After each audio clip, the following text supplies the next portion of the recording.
This is Carolina Herrera. Yeah, I repeated that joke.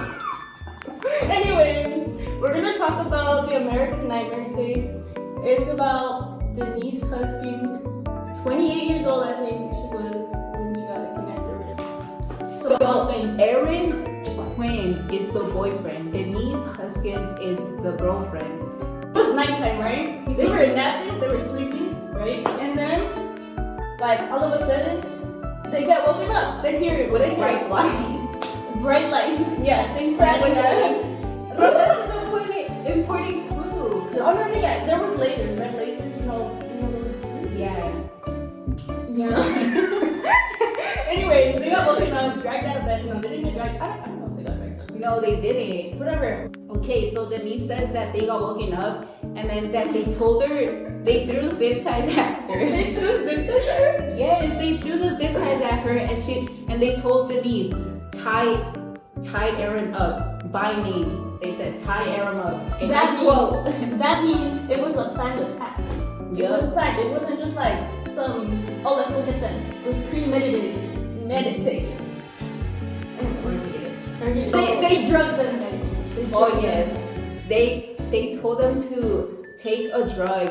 I think they said it was ibuprofen. Was it an ibuprofen? Oh yeah, so it wasn't a drug. That is a drug. Any medicine is drug. You be doing drugs and you be misusing them. And if they didn't take the drug ass, then they were gonna have to. They're gonna put it through the vein. Anyway, I think they took it orally, mouth, and. Random words. I just said yes. I'm backing up what you're saying. Weren't they in the closet? Oh yeah. So as Denise is tying up Aaron, they put blacked out goggles and headphones on. The headphones were playing pre-recorded messages that was giving them instructions. But like outside of the headphones, they could hear multiple voices. So it wasn't just one person. Mm-hmm. We'll get to that later. They literally said that they heard multiple people talking. Yeah. You see how it gets confusando. Didn't they take Denise? They took Denise to another room, and they were questioning them for like their information, like their emails and stuff, and like their social security. They found out that she wasn't Aaron's ex-fiance, Andrea. So you were gonna say it, so I was like, yeah, you kind of dropped the gun, little lad. Anyways, plot twist, but they proceeded with the plan, because they knew that Denise and Aaron were attacked and it was a targeted attack. Oh yeah. And I'm barely telling them right now that it wasn't another. They said, and I quote, this was meant for Andrea. Basically, fast forward, right? As they get the information, they saw that it wasn't Andrea. They moved Aaron to the living room and they put red tape around the couch. They mounted a camera and they put his phone onto the table saying that they'll contact him, and if he contacted the police, they'll hurt Denise because they were watching through the camera. So anyways, they take Denise either way, even if it was meant for Andrea, and Aaron just waits. He says that he passed out due to the NyQuil, the drug, apparently. Bro, I don't even pass out with NyQuil, come on now. Me neither. So then that happens, and fast forward, he gets a text from this. They were gonna hold her for ransom for 48 hours. And at this point, Aaron's like, I don't know what to do. What do I do? I can't take that much money out the bank. So he calls his brother, which is an FBI, and then he explains everything that happened. And his brother says, call the police immediately. Don't trust them. So Aaron does as his brother told him. Police in this great thing, okay? And as they were going to the house, they saw a lot of beer cans in the trash can, the basura. And when they went in, there was whiskey bottles. There was three whiskey cans, two in the kitchen counter, and then one on the coffee table in the room. Mm-hmm. So it looks like those intruders were smacking too. No, I don't know. But anyways, so they investigate the house and whatnot, right? Standard procedure. And Aaron goes in for questioning right away. And Detective Mustard is the one who's bro, no, we don't gotta do it yet. $4,000. This time you gotta hate him. Hate him already. Detective Mustard is the detective that's interviewing Aaron. And he automatically, yes. They make him change out of his clothes into like some prisoner fit. And they take tests. Did you say that? They make him take a bunch of tests, like a DNA test or like one of those, a drug test for the NICO or something. To see if his story was valid. Huh? Who's Ethan? Oh, okay. Brother. Let me actually read from it. As Aaron goes in for questioning, Detective Mustard had already decided that Aaron was guilty and had everything to do with Denise's disappearance. Detective Mustard tells Aaron, "I don't believe your story," and that he knew Denise was murdered.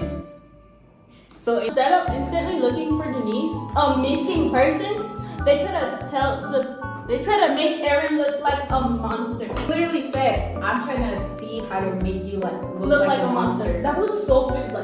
Like, why would a cop say that to someone who hadn't even processed the evidence, yet you will over here saying, I know you killed her. Do you want me to tell your family you killed her? That's crazy. I did it at first, but for a little bit, to figure out if he was. Yeah, because the partner is always the first suspect. Yeah. Especially because they were together that night too. But to be like, oh, I know you killed her for sure. Yeah. Anyways, wait till you guys find out what happened later to this man. So Mustard was more interested on Aaron and Denise's relationship. He was more interested in being like, anyway, so what's the tea on you and Denise and who's Andrea? Because he wanted to know if they had problems and if any of those problems caused Aaron to kill Denise. Yeah, but and he gave a very much reason as to why Detective Mustard believed that he killed Denise. Andrea's Aaron's ex-fiance. Andrea cheated on him. Andrea, they broke up, right? A while later, he got with Denise. Oh, and they all work in the same place. What are they? Yeah. You literally wrote it down. Right here. Therapist, physical therapist. Oh. She's a physical therapist. All three of them, apparently. That's where Aaron met Denise. Yeah. It wasn't even that long after, I think, that he started dating Denise, so he didn't really heal from the past relationship. And it was a long relationship. And it was around the kidnapping or whatever that they were having issues too, no? Yeah. Yeah, 7 months in. That's actually the reason why Denise went to Aaron's house to fix the problem. And Detective Mustard, that's a reason why he suspected it to be him. Because they had been arguing or whatever. Because Denise found text messages of Aaron trying to fix things with Andrea, saying that he misses her and everything. Yeah, I mean, I would have left too. I mean, you kind of get it because it wasn't long after, but at the same time, why are you going to go into a relationship if you're not ready yet? This is personal advice for you too. You sitting right right there, bro. All y'all. I'll be pointing at me too. You need to heal. Anyways, come on. But Denise knew all of this too. Aaron told her. Oh yeah, and she was like, I can fix you. Yeah. She was one of those. I can change you. Lacey Peterson is another. No, that's. He goes on to mention Lacey Peterson. She got murdered by her husband. So it was basically a whole nother thing too. And he was saying that basically the husband killed his wife and I think kids. I think it was just the wife. But yeah, he kills the wife and then he acts like he doesn't know where they're at. And he's he dumped them in a lake. Oh, I wrote that down, huh? Yeah, the husband was Scott.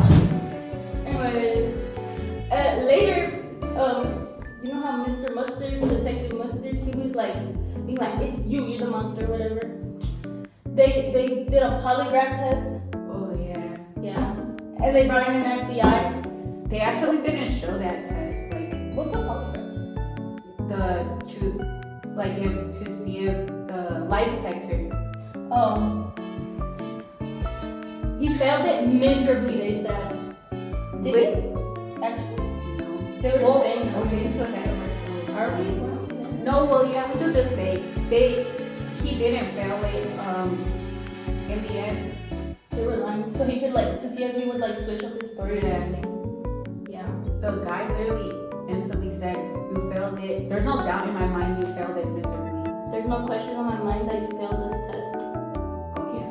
Failed it, and you failed it miserably. And I quote. And she quotes. I quote that. Oh, they brought his brother in to the questioning, and he like broke Oh down. yeah. Okay. Hoping that they brought his brother in, hoping that he'd tell his brother the truth. What they want to be the truth. Yeah. But he just told them the same thing he told them. He stuck to his story. He got A lawyer? a lawyer. Yeah. Since Ethan's FBI. FBI, he got Aaron a lawyer, and the lawyer came in and he asked the cops if they charged him with anything. And they what? found him on him. Yeah, charged, because if they have no charges against them, they can't hold you. So once they said no, Personal experience? yes, bro. Let me tell you guys, y'all do not want to be bad kids out there. On the drugs. No drogas.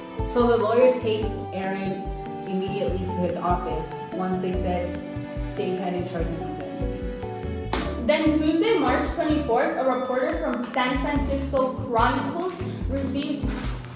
We can hear you, Val. We can hear you.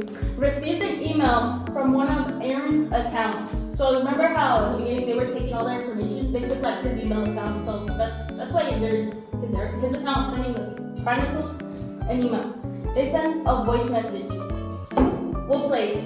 My name's Tuscans and kidnapped. Otherwise, fine. To prove she was still alive, she made mention of Tuesday's plane disaster in the French Alps. Earlier today, there was a plane crash in the Alps. Anyways, that was Denise right there. Anyways, that email that they sent to the Chronicles or whatever, led Mr. Mustard, this led Detective Mustard to believe that Denise herself planned her own kidnapping to get Aaron's attention because she didn't want to lose Aaron to Andrea. That's what kind of was thinking. March 25th, 2 days since Denise's kidnapping, Vallejo PD got a call from Denise's father. Her father told them that his neighbor had called him because Denise was knocking on his door in Huntington Beach. They also caught her on camera, and she was walking so calmly, like if she was just busy. Emergency. Hi, this is Highway Patrol. I have Mike Huskins on the line regarding his daughter that's been kidnapped. I just got a message on my phone from her. It's definitely her. That she's walking over to my house on 19th. It was so weird. Anyways, the police were immediately dispatched. They take her in for questioning, and she tells them the exact same story as Aaron's. So it's like a solid story. Okay, but then she goes into more detail about what happened to her. She said that they drove around for a while when she got kidnapped, and they stopped the car after a while, and they put her in another trunk. She said that she was in and out of consciousness, but it felt like they were driving for hours. Then they took her to a house and kept her in a room while being given liquid sedatives the entire time. She claimed to have not been sexually assaulted, and that the kidnappers were actually very polite. Okay, so basically, what happened to her was that she was kept in a room, she was blindfolded with the goggles the whole time. But she says that she hears a car pull in, and that she hears like chattering. So obviously there's multiple people involved in this. So then he comes in and he's like, we're still going on with the plan. We're planning to release you in 48 hours, or with the time that was left, whatever. and he told her that when he's not in the room, she could take off the goggles. So she was able to see like the room and everything, and she said that the windows were boarded up and everything. So one guy was with her the entire time, the only one. He basically tells her like, oh, we're like two others, and we're in an organization from the dark web and everything. He literally tells her all of that, and he tells her that they're gonna come and everything to see like what's gonna happen with her. So she says that he was actually very like polite and everything, telling her that he didn't want to do this and everything. How are you gonna be a kidnapper and be like, oh no, I'm sorry? How? Like, just don't do it. She was in and out of consciousness because they were constantly giving her sedatives throughout the whole time. And they see that she's reported missing and everything. And that's when he comes in and he's like, I don't want to do this. That he didn't want to sleep with her and everything. And so basically, Denise is compliant because she says that, you know, like, I don't want to do this again and better to just get it over with. Oh, he was going to record it. They had to do it twice. Because he said that the first time he said that they had to look like partners, and he said that the first time they didn't really look like it. She didn't look like she was enjoying it. Yeah. They basically had to do that, and he had to capture it on camera. So he had something against her. Oh yeah. She said all this to her lawyer. Not the police. Not the police, because the police are against them. Yes. And that's around the time where when they claimed that she wasn't complying, that he claimed that she was following the steps of Gone Girl, which is another movie of girlfriend. But what was I saying? They told her to fess up and that she could be saved. As she was getting questioned, her cousin Nick arrives and gets put on the phone with Detective Mustard, who told Nick that if Denise confessed to her part in the kidnapping, she'll get immunity, which means she won't get charged with nothing if she confessed. He was offered the same thing to Aaron as well, and made a first come first served kind of thing. Okay, Nick got Denise a lawyer, which was Dan Rapport. He told Denise that to not talk to the police and go to his office as soon as possible in San Francisco.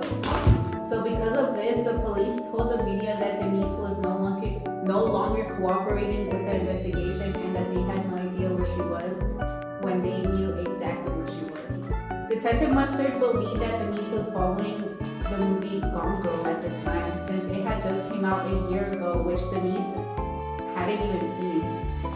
So Vallejo Police Department released a statement saying that Denise's disappearance was an orchestrated event and not a kidnapping. Because in Gone Girl, the wife, she faked her own death. Yeah, she faked her own death. And so they were saying that Denise orchestrated her own kidnapping. You know, she was like trying to be a copy paste. Yeah, because she actually did look like the girl from Gone Girl. Yeah. Oh, and Detective Mustard was like telling, like, he was trying to convince Denise's parents, that like, oh, she's just copying Gone Girl. Go watch it. That's a lot of money. Oh, that's yours? Okay. No, Doug called the Vallejo Police Department, and they were asking for a sexual violation case. The police, with no sense of urgency, said they see if it's necessary tomorrow, the next day. Yeah. Anyways, the longer they take, the more evidence gets lost. I think They told her to sleep on it. Like, in the clothes she was sexually assaulted, they told her to sleep on it. Oh, and she had been abused as a kid too.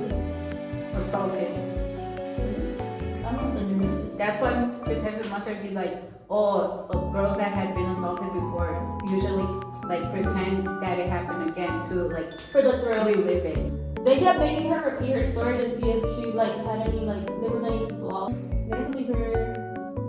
Oh, the kidnappers emailed a 15 pages like of details like about the kidnapping to the San Francisco Chronicle. They said that they apparently needed to send an email because they felt they needed to defend Denise's and Aaron's story because nobody was believing them because as she said they were saying it was all a hoax. And here's my and I quote. In the email it said, "We are young adults, recent college graduates, and up until now, this was like a game or a movie adventure." Alright now. And the criminals said that Denise caused them to reconsider their lives, so they disbanded their little group of criminals. On Netflix, it just said that they told them that if they don't believe Denise and apologize to her, that they'll do it again. The police ignored this email and they kept accusing the victims. The Vallejo Police Department was the most corrupt that Denise and Aaron's lawyers have ever done. That's what they said. Anyways, on June 2015 in Dublin, California, it all takes a drastic turn. The Dublin 2015 Police Department received a call from a scared woman saying they were woken up with bright lights shining to their faces, lasers, and just like Denise, the intruders told the wife to tie up the husband with zip ties. At this point, her husband, when she was going to, tie the husband up, the husband got up like real fast, give that guy uppercut, something, anyways. And the wife ran out the room. She escaped and called the police. The criminal fled the scene, and when the police arrived, they found a cell phone because little Mr. Criminal was not being careful. He didn't consider that he wasn't the big bad he thought he was. Anyways, You said you thought anyways, they tracked down the phone to. Anyway.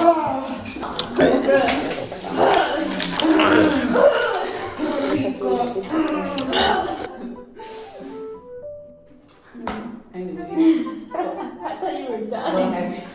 Well, They found the phone and they traced it down to a woman in Orangeville, California. She told the police that the phone belonged to her son, Matthew Muller. Oh my god, he's so ugly, you guys. Anyways, he served 5 years in the military, Matthew Muller, this guy, in the Marines. And he went to Harvard Law School. Bro had a whole future. He was accepted at Harvard. That's pretty difficult. The police went to his house in South Lake Tahoe, entered his home barged in, bah! And he came out of a room and his whole house was very messy. Anyways, his home was searched. And they took him into custody. His home was searched, and they found lots and lots of evidence. The evidence that was found included ski masks, stun guns, laptops, and cell phones, and a white Ford Mustang. And in the white Ford Mustang, it was stolen Mustang. and it was reported on the same night that the Denise and Aaron thing happened. And inside the Mustang there were zip ties, duct tape, and swim goggles. It had a blonde hair. That's why Detective Misty started to investigate because of the hair. And get this guys! Squirt guns with lasers on them. Why was it there? There was a doll in there, and it was kind of in a bag, right? It was kind of meant for someone to mistake as a person. It was so creepy because it had a creepy face. There's a picture of it? Yeah, it showed. Anyways, the Mustang owner said that they said that something had gone on with Denise and them. She told that to the Detective Misty, and so Detective Misty looked into it. So she calls. She searches up Matthew Muller, and then she sees that there's past cases of him. Wait, no, Detective Misty tried contacting the Vallejo Police Department multiple times, but her call wasn't picked up. They would not pick it up. Some police, they are Until they finally answered her, like, her names. She was told to contact the FBI. And when she did contact the FBI, they looked into it and found more evidence against Matthew Mueller. They found like a storage unit. They found a storage unit that was filled with like more guns and stuff. Oh wait, I missed a paragraph. She missed the whole paragraph. Matthew Mueller was charged with kidnapping, and it was also later learned that he had bipolar disorder. That's why he was like nice sometimes, but he like still robbed her. While in custody, Matthew Mueller was sexually assaulted. So he got like a little taste of his medicine. He claimed to have worked alone, but Aaron and Denise distinctly remember that there were multiple voices the night they were attacked. Like we said earlier, it was not a one-man job. That's crazy how they just said, oh, they're sure they acted alone. Like, oh yeah, and in the email too, I think he had said he compared himself to like he compared himself and his group to like Ocean's 8 or something, some movie. I don't really know, I never watched it, some movie. And he also said we in the email. He said we thought it was just like a game or like a movie or something. like key words, you guys. Like, How there was multiple people. how are you gonna be a police and not like to do thorough investigation? No. Denise and Aaron rebuilt themselves and are now married with 2 kids. I don't know their names. You don't know anybody. Christina and Andrew. In the end, the Vallejo police is to blame for like how long it took to solve this case, and for the home invasion in Dublin that could have been prevented if they had thoroughly done things back in Vallejo. Oh, Mr. Mustard, wait, Condiments guy, he got a raise Bro got promoted. after this. Like, Oh, and they were quick to try and bring Aaron. Like, also, one of the detectives or like someone higher up was Andrea's ex too. you think he had something to do with that? That, like, in the end, like in Netflix, they were like seeing like through everything, like because they were talking, right? And they found out that he was his ex, and that Aaron's like, is that why evidence wasn't going through and everything? And they also found out through an anonymous tip that someone, like, I think like the guy that like orders the police and everything, he said, oh, I remember, he said burn that beep. In where? He told that to the detectives, and the guy who like went on interviews and everything. So they had something against Denise and Aaron. But Denise was in the first one. No, the police. Oh, Lieutenant Kenny Park, he was like, he like made like an interview, or like a consultation or something, Oh yeah, that's saying that, oh, they wasted the resources. Like they were sending out search dogs or something, like she was already dead. that's who he told them. That's what the guy told Kenny, like burn them. But yeah, that's basically. That's it, you guys. Thank you for watching. Watch it on your own time to actually get the Podcast. Glad you stayed till the end. That's an hour. Bye.